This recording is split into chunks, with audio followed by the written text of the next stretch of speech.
There was a point a couple of times in the fight where you were close, as in together, and you turned him and you made it look so easy. I think there was one point where you turned him and you didn't intend to throw him on the floor, but he ended up on the floor. Yeah.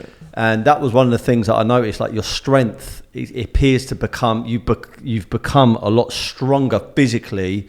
I think since our first podcast, is strength conditioning been a major key component to your boxing game since we've done the first podcast? I've definitely been adding more strength aspects into my game. I feel like I've always been naturally strong, and sometimes it's just actually communicating that in the ring and feeling comfortable in different positions in the ring to be able to express it. And I just think gradually, as I continue down the path to becoming the fighter I want to be, I think I'm just going to express more and more of that. But I feel like I've always naturally had that component, but now I'm expressing it more, and I believe,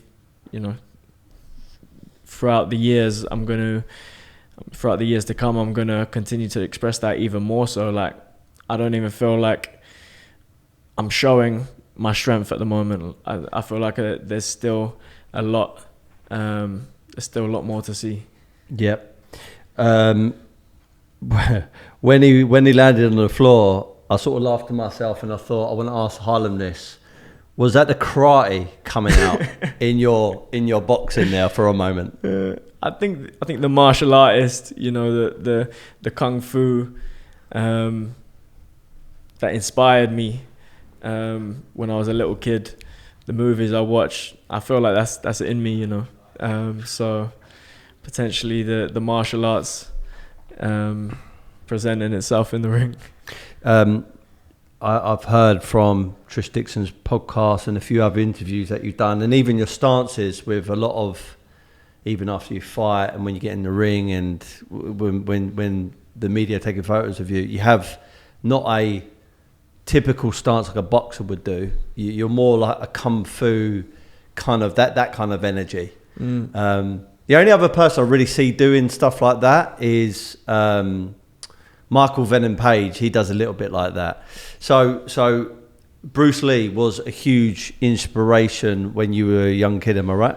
Definitely. I loved watching Bruce Lee films and even Jackie Chan films and seeing all the stuff that they're doing and trying to replicate it, and that edged me into going into martial arts early as a kid, and the discipline, the philosophy of it, everything about it just resonates with me, and it's a big inspiration and kind of starting point in my life of combat. And I never, as I said before, I never really thought I would go down the boxing route, because it's been done to the highest level by my family that I look up to, and to try and replicate that is near impossible. So